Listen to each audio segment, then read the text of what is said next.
He cheated and said I was crazy, so I sent his boss all the receipts. That single sentence became my mantra, my battle cry, my salvation. It pulsed through my veins like liquid fire every time I remembered the way his face twisted with mock concern when he told me I was losing my mind.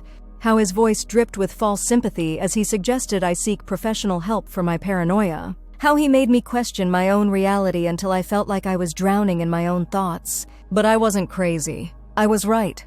And now, 3 months later, sitting in my car outside his office building, watching him emerge with his head hung low and a cardboard box in his hands, I finally understand what victory tastes like. It's bitter and sweet and metallic, like blood in my mouth from biting my tongue too hard to keep from screaming. The beginning feels like a lifetime ago, though it was only 6 months. 6 months since I found the first receipt tucked behind his credit card in his wallet. I wasn't snooping, not then. I was just looking for cash to tip the pizza delivery guy while Marcus was in the shower. My fingers brushed against the folded paper, and something cold settled in my stomach before I even unfolded it. Romantic dinner for 2 at Chez Laurent, the most expensive restaurant in the city. The same restaurant where we had our first anniversary dinner, where he'd looked into my eyes and promised me forever. Except this receipt was dated last Tuesday, when he'd told me he was working late on the Henderson account. When I'd eaten leftover Chinese food alone on our couch, texting him updates about the Netflix show we were supposed to watch together.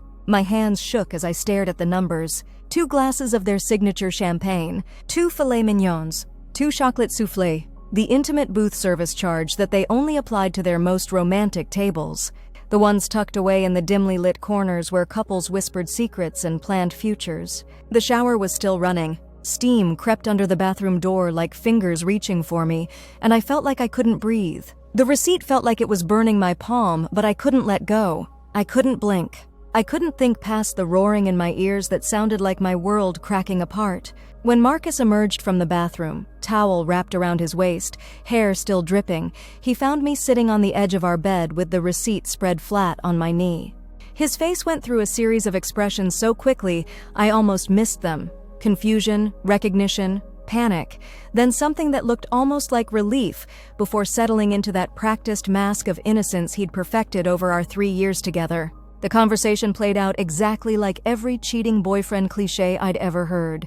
He snatched the receipt from my hands, his voice raising in mock outrage about my invasion of his privacy. How dare I go through his wallet? How dare I assume the worst? It was a business dinner, obviously. He'd taken a client there. The client had been a woman, yes, but that didn't mean anything.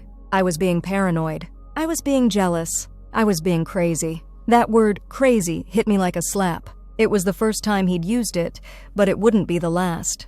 Over the following weeks, as I found more evidence, as I asked more questions, as I begged for truth, that word became his weapon of choice. Crazy, insane, delusional, paranoid. He wielded them with surgical precision, each one designed to make me doubt myself a little more. The second receipt appeared a week later, crumpled in his jacket pocket. Weekend getaway to the mountain resort where we'd talked about honeymooning someday. The spa package for 2.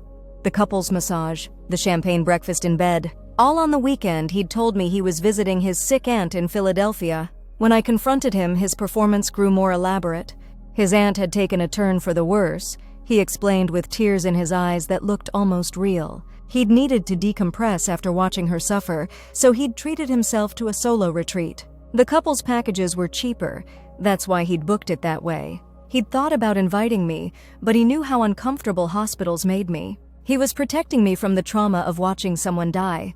The lies were so intricate, so carefully constructed that for a moment I almost believed him. Almost. But then I remembered the champagne breakfast charge at 10 a.m. on Sunday morning, and I knew that even Marcus wasn't narcissistic enough to order champagne service to cry about his dying aunt. By the third receipt, lingerie boutique, $347 worth of silk and lace in a size that definitely wasn't mine, I'd stopped confronting him directly. Instead, I watched. I documented.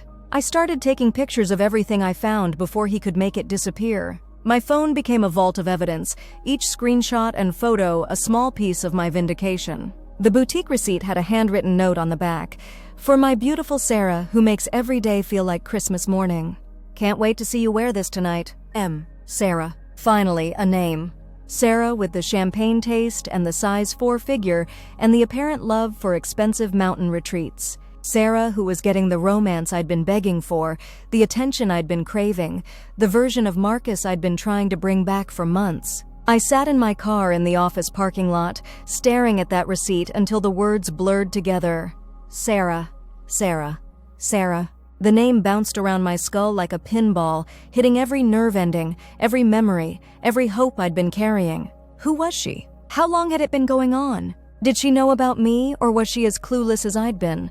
The urge to scream built up in my chest like steam in a pressure cooker, but I couldn't let it out. Not here. Not where his coworkers might see me having a breakdown in the parking lot like some unhinged ex-girlfriend. Instead, I drove home with my knuckles white on the steering wheel, my jaw clenched so tight my teeth ached. That night, Marcus came home with flowers. Grocery store roses, still wrapped in plastic, probably grabbed on his way home after realizing he'd been out later than usual. He presented them to me with that boyish smile that used to make my heart skip, the one that now made my stomach turn. I was setting boundaries with a client, he explained before I could even ask where he'd been. Sarah from the Henderson account. She'd been getting too personal, trying to make their professional relationship into something more. He'd had to take her out for drinks to let her down easy, to explain that he was completely committed to me. The conversation had run long, but it was necessary. He was just protecting our relationship. Sarah from the Henderson account? The pieces clicked together with an almost audible snap. Not some mysterious other woman, but someone from his work. Someone who knew his schedule, his habits, his excuses. Someone who could provide the perfect cover for all his lies because she understood the business world he operated in. I took the flowers with numb fingers and thanked him with a voice that didn't sound like my own. He kissed my forehead like I was a child who'd been worried over nothing, and I let him. I made dinner while he showered off the scent of whatever perfume Sarah wore. I smiled and nodded as he told me about his day, carefully editing out every moment he'd spent with her. I played the role of the trusting girlfriend because I was finally ready to start playing a different game entirely. That night, while Marcus slept beside me with one arm thrown carelessly across my waist, I stared at the ceiling and felt something cold and hard crystallize in my chest. It wasn't heartbreak anymore. That had come and gone in waves over the past month. It wasn't even anger, though that still simmered beneath the surface. It was something cleaner, sharper, something that felt almost like relief. I wasn't crazy. I wasn't paranoid. I wasn't losing my mind. I was right about everything, and I had proof. More importantly, I had a name, and I had a plan beginning to form in the darkness above my head. The next morning, I called in sick to work. As soon as Marcus left for the office, I pulled out my laptop and began to research. Sarah Hendricks, account executive at Pinnacle Marketing Solutions, the same company where Marcus worked as a senior consultant. 28 years old, originally from Denver, graduated cum laude from the University of Colorado with a degree in communications. Her LinkedIn profile showed a professionally polished woman with glossy brown hair and a confident smile. Her Facebook was more locked down, but I could see enough to piece together a picture. Recently single after a long-term relationship ended 8 months ago. Posted frequently about her love of hiking, wine tasting, and trying new restaurants. The timeline aligned perfectly with when Marcus had started working late more often, when his phone had started buzzing with text messages he'd glance at and dismiss as work stuff. I spent hours scrolling through her social media, studying her face, her style, her life. She was beautiful in a way that made my chest tight with inadequacy. Not just physically, though she was clearly stunning, but in that effortless way some women carried themselves. Like she'd never doubted her own worth, never questioned whether she deserved good things, never stayed up at night wondering if she was too much or not enough. Looking at her pictures, I could see exactly what Marcus saw in her. She was everything I'd never been confident enough to be: bold, adventurous, unapologetically feminine. In one photo, she was laughing at some outdoor concert, her head thrown back in genuine joy, and I realized I couldn't remember the last time I'd laughed like that. The last time I'd felt that free, that alive, that sure of my place in the world. The envy hit me like a physical blow, doubling me over on my couch with its intensity. But underneath it was something else, a recognition that hurt almost as much as the betrayal itself. I'd been living small for so long, making myself smaller and quieter and easier to love, that I'd forgotten how to take up space. I'd been so focused on being the perfect girlfriend that I'd lost sight of being an interesting person. But that was before. Before I found the receipts, before I learned about Sarah, before Marcus made the mistake of calling me crazy one too many times. This was after, and in the after, I was going to be someone different. Someone who didn't shrink or apologize or doubt herself. Someone who fought back. I started with Marcus's computer. He'd given me his password months ago in a gesture of trust and transparency that now felt like the universe's gift to my revenge plot. His email was a treasure trove of evidence, not just the obvious love letters and sexting sessions with Sarah, but the intricate web of lies he'd woven to make their relationship possible. There were messages to his boss, Tom Chen, explaining his need for flexible scheduling due to his girlfriend's anxiety issues. Apparently, I'd been having panic attacks that required his support and presence, which was why he needed to leave early on Tuesdays and Thursdays. The same Tuesdays and Thursdays when he'd been meeting Sarah for their regular dinner dates.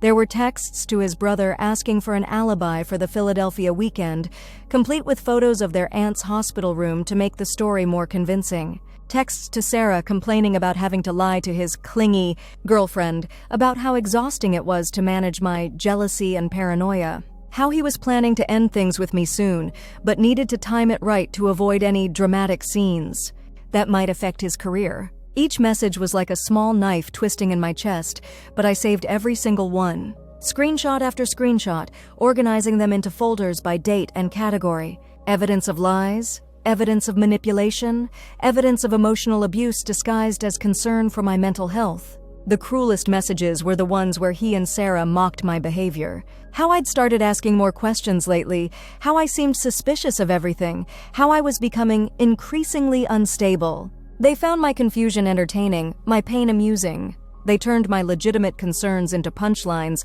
my hurt into entertainment. Reading those messages, I felt something break inside me that I didn't think could be repaired. Not my heart, that had been breaking slowly for months. Something deeper.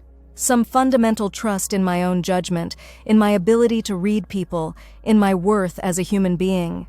They'd made me into a joke, a problem to be managed, a crazy girlfriend who couldn't be trusted with the truth. But as I sat there with tears streaming down my face and my hands shaking with rage, I realized something important. They'd underestimated me. Completely and totally underestimated me. Marcus thought I was just some clingy, paranoid girlfriend who would eventually fade away quietly. Sarah thought I was some pathetic obstacle between her and her happiness. Neither of them had considered that I might be smart enough to figure out their game, strong enough to fight back, or angry enough to make them pay. That's when the real planning began. I started with research, not just into Sarah and Marcus, but into their company, their colleagues, their professional reputations. Pinnacle Marketing Solutions was a mid-sized firm that prided itself on integrity and family values. Their website featured glossy photos of team-building exercises and community service projects. Their mission statement talked about building trust with clients through honesty and transparency. Tom Chen, Marcus's boss, was particularly vocal about workplace ethics. His LinkedIn was full of posts about maintaining professional boundaries, about the importance of character in business relationships, about creating a harassment-free workplace where everyone could thrive. He'd recently given a presentation at a conference about preventing workplace affairs and maintaining team cohesion. The irony was so perfect it almost made me laugh. Almost. I dug deeper into company policy, finding the employee handbook buried in Marcus's email files. Section 4.7 dealt specifically with romantic relationships between colleagues. While not explicitly forbidden, such relationships had to be disclosed to HR and management to avoid conflicts of interest. Both parties were required to sign agreements acknowledging potential complications and agreeing to maintain professional boundaries. Marcus and Sarah had done none of this. Worse, they'd actively concealed their relationship while working together on client accounts, potentially compromising the company's professional standards and putting Pinnacle at risk for sexual harassment lawsuits. I spent days crafting my approach, writing and rewriting emails, organizing evidence, planning my timing. This couldn't be an emotional outburst or a jealous girlfriend's revenge fantasy. It had to be professional, thorough, and impossible to dismiss as the ravings of a crazy ex. The key was tone. I couldn't sound bitter or vindictive, even though I felt both. I had to sound concerned. concerned about the company's reputation, concerned about professional ethics, concerned about the integrity of client relationships. I had to make it clear that this wasn't about my personal feelings, but about behavior that violated company policy and professional standards. I started with a draft to Tom Chen, but quickly realized that going straight to the top might backfire. Better to start with HR, make it official, create a paper trail that couldn't be ignored or covered up. Let the company's own policies and procedures do the heavy lifting. The HR director was Janet Walsh, a stern-looking woman in her 50s who'd been with Pinnacle for over a decade. Her email signature included a quote about integrity being the foundation of all successful relationships. Perfect. I crafted my email carefully, opening with an expression of concern rather than accusation. I'd become aware of a situation that might violate company policy regarding workplace relationships and professional conduct. I wasn't looking to cause trouble for anyone, but I felt obligated to bring the matter to HR's attention, given the potential liability issues involved. Then I laid out the evidence methodically. Screenshots of emails discussing their relationship, photos of receipts for romantic dinners charged to company accounts, documentation of Marcus's lies about flexible scheduling needs, everything organized chronologically, everything professionally presented, everything backed up with concrete proof. I didn't mention my own relationship with Marcus until the final paragraph, and even then I kept it brief and factual. I explained that I'd discovered this information during the course of ending my personal relationship with Mr. Rodriguez, and that while the breakup was amicable, I felt ethically obligated to report behavior that might impact the company's professional standards. The email took me 6 hours to write and another 3 to perfect. I read it aloud 17 times, checking for any hint of personal vendetta or emotional manipulation. It had to be perfect. It had to be professional. It had to be devastating. I scheduled it to send Monday morning at 9 a.m., when Janet would be settling in with her first cup of coffee and reviewing her priorities for the week. Then I crafted a second email to Tom Chen, scheduled for Tuesday at 2 p.m., enough time for HR to brief him on the situation, but not enough time for Marcus and Sarah to mount any kind of defense. The Tom Chen email was shorter but more pointed. I'd heard through mutual professional connections that there might be some concerns about ethical conduct within his team. As someone who'd worked with Marcus on freelance projects in the past, I wanted to make him aware of potential issues before they escalated into bigger problems. I attached a condensed version of the evidence, focusing on the policy violations and professional misconduct rather than the personal betrayal. With both emails scheduled and ready, I turned my attention to the more creative aspects of my revenge. Marcus had spent months making me doubt my own sanity, gaslighting me into believing I was paranoid and unstable. It was only fair that he experience a little uncertainty of his own. I started small, moving his coffee mug to different cabinets each morning after he left for work, changing the time on his alarm clock by 5 minutes, switching his usual brand of shampoo for a nearly identical bottle. Tiny adjustments that would make him question his own memory, his own awareness, his own grip on reality. The beauty of gaslighting, I'd learned, was that it worked best on people who were already under stress. And Marcus was about to be under a lot of stress. I also began documenting everything about our relationship with forensic precision. Every lie he told, every excuse he made, every time he accused me of being crazy or paranoid. I wrote it all down in a notebook I kept hidden in my car, building a comprehensive record of his psychological manipulation, not for legal purposes. I wasn't planning to sue him or press charges, but for my own sanity, my own validation. Proof that I wasn't the problem, wasn't the crazy one, wasn't losing my mind. When this was all over and he tried to rewrite history, I'd have the receipts, literally and figuratively. The weekend before my emails were scheduled to send, Marcus was particularly attentive. He brought me flowers again, cooked dinner, suggested we watch a movie together on the couch. I wondered if Sarah was busy, or if his guilt was finally starting to eat at him, or if he sensed some shift in my behavior that made him nervous. I played along, curling up against his chest while some romantic comedy played on the TV. He stroked my hair and murmured about how much he loved me, how grateful he was that I'd been so understanding about his stressful work situation lately, how lucky he was to have someone so trusting and supportive. The words should have hurt, but instead they felt like armor. Every lie, every manipulation, every false declaration of love just made me more certain that what I was about to do was justified. He'd made his choice. He'd chosen to betray me, to gaslight me, to make me question my own reality. Now he was going to live with the consequences. Sunday night I barely slept, not from anxiety or second thoughts, but from anticipation. Tomorrow morning, Janet Walsh would read my email over her coffee and realize that Pinnacle Marketing Solutions had a serious problem on their hands. Tomorrow afternoon, Tom Chen would understand that 2 of his employees had been violating company policy and putting the firm at risk. By Wednesday, everyone in their office would know. By Thursday, HR would be conducting formal interviews. By Friday, Marcus and Sarah would be facing the consequences of their choices. And through it all, I would be perfectly innocent. Just a concerned citizen doing her civic duty. Just a former client looking out for a company's professional reputation. Just someone who happened to have evidence of policy violations and felt obligated to report them.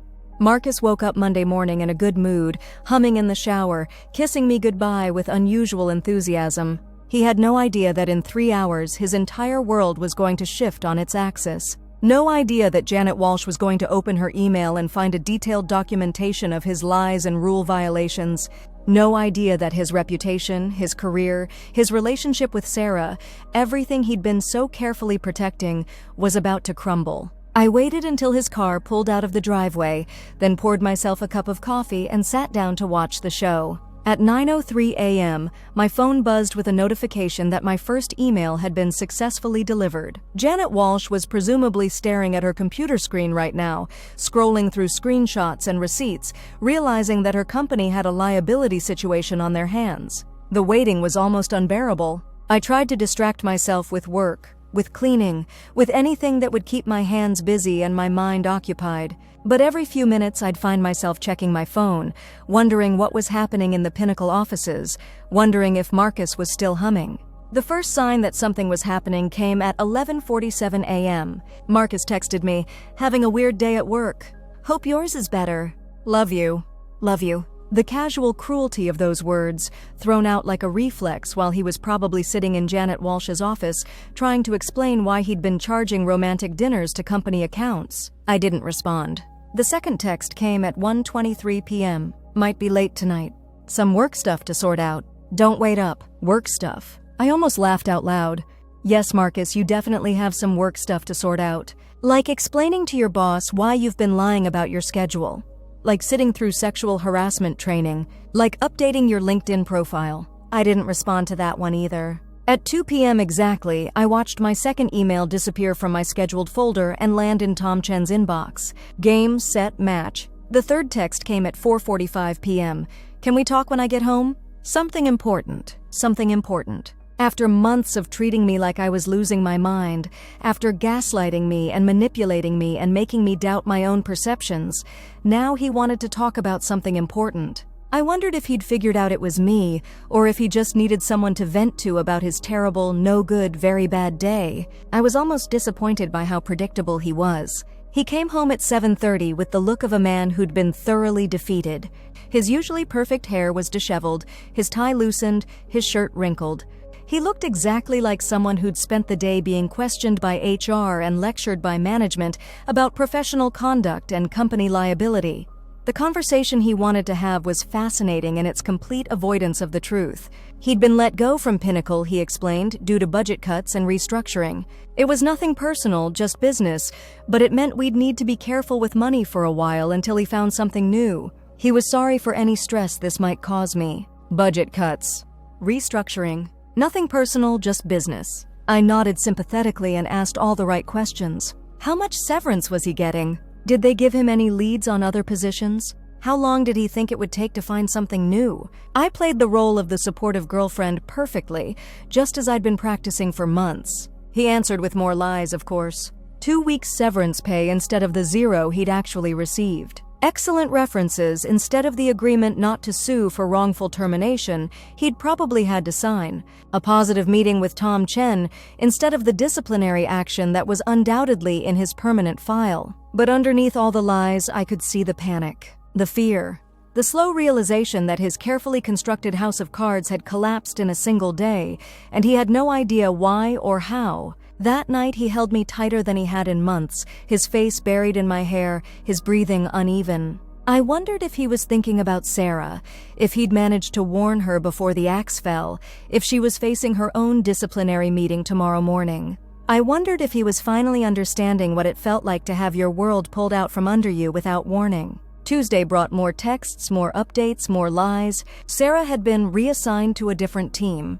Corporate speak for demoted and separated from her affair partner. Marcus had several promising interviews lined up, meaning he'd spent the day frantically applying to job postings online. Everything was going to be fine, meaning everything was falling apart and he was barely holding it together. I watched him unravel slowly over the following days. The confident, charming man who'd been so sure of his ability to manage multiple relationships and maintain perfect lies was cracking under pressure. He snapped at me over minor things, spent hours staring at his laptop with haunted eyes, jumped every time his phone rang. The psychological pressure of not knowing who'd exposed him was eating him alive. Was it a coworker who'd figured out their relationship? A client who'd noticed something inappropriate? A random person who'd seen them together? He had no way of knowing, no way to prepare for the next shoe to drop, no way to control the narrative. It was beautiful. A week after his termination, he finally broke. I found him sitting on our couch with his head in his hands, his whole body shaking with barely contained sobs. When he looked up at me, his eyes were red-rimmed and desperate. The words poured out of him like water from a broken dam.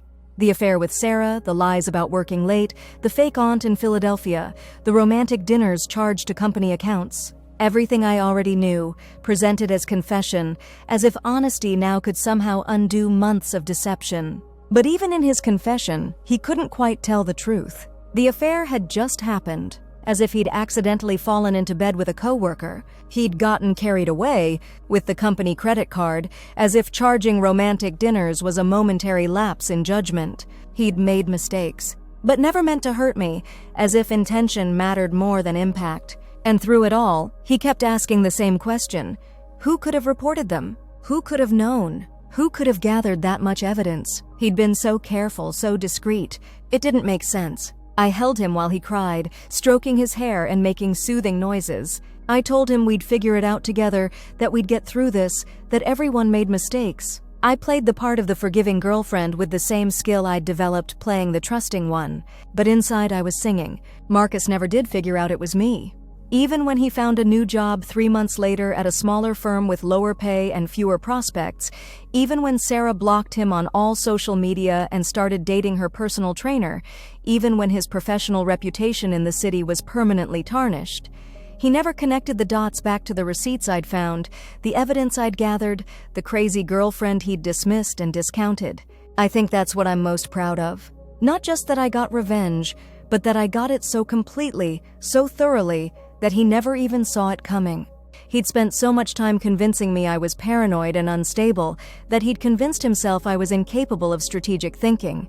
He'd gaslit me so effectively that he'd blinded himself to my actual capabilities. The breakup, when it finally came, was almost anticlimactic. I waited 2 more weeks after his confession, playing the part of the girlfriend trying to work through trust issues. I went to couples therapy sessions where I asked thoughtful questions about rebuilding relationships after infidelity. I read books about forgiveness and healing that I left strategically around the apartment. I gave the performance of my life as someone genuinely trying to save our relationship. Then, on a quiet Tuesday evening, I told him I couldn't do it anymore. That I appreciated his honesty, that I understood he was sorry, but that I couldn't trust him again. That I needed time and space to figure out who I was outside of this relationship. That I hoped he could understand. He cried again, begged me to reconsider, promised he'd spend the rest of his life making it up to me. But there was also something that looked like relief in his eyes, as if some part of him had been waiting for this moment, expecting it, maybe even hoping for it.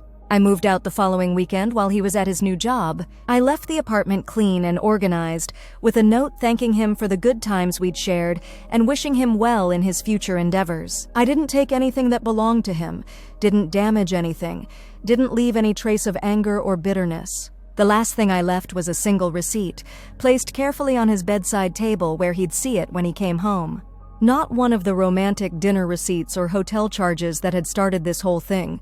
Just a receipt from the locksmith who'd changed the locks on my new apartment that morning. My insurance policy, in case he ever figured out what had really happened. A gentle reminder that I wasn't the crazy, paranoid girlfriend he'd dismissed. I was someone who planned ahead, someone who protected herself, someone who learned from experience. Someone he'd seriously underestimated. Now, 6 months later, I'm sitting in my car watching him walk to his beat-up Honda with his cardboard box of personal belongings, and I feel peaceful. Not happy exactly, not triumphant, but satisfied in a way that goes deeper than emotion. Satisfied in my bones, in my soul, in the part of me that had been questioning its own worth for too long. He pauses at his car, looking back at the office building like he's trying to memorize it, or maybe like he's hoping this is all a bad dream he'll wake up from. His shoulders are slumped, his expensive suit wrinkled, his perfect hair finally showing the gray he's been covering up for months. This is what accountability looks like, I think. This is what happens when someone who's spent their life manipulating and gaslighting others finally meets someone who refuses to be manipulated. Someone who documents everything, who plans ahead, who fights back with patience and precision instead of tears and accusations. I start my car and pull out of the parking lot, leaving Marcus to load his box and drive away to whatever comes next. I don't feel bad for him. I don't feel guilty about the role I played in his downfall. He made his choices, and I made mine. He chose to cheat, to lie, to gaslight me into doubting my own sanity. I chose to fight back with the truth. The difference is that my choices were based on evidence and reality, while his were based on selfishness and fantasy. The difference is that I was responding to what he actually did, while he was responding to what he wanted me to be, compliant, trusting, easily dismissed. He called me crazy, so I sent his boss all the receipts. It sounds simple when I put it like that, but it wasn't simple at all. It was months of careful planning, strategic thinking, emotional regulation, and psychological warfare. It was choosing to be smart instead of reactive, choosing to be thorough instead of impulsive, choosing to be patient instead of explosive.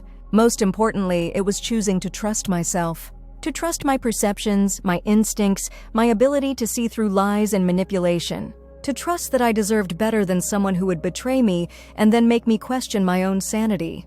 To trust that I was strong enough and smart enough and valuable enough to fight for myself.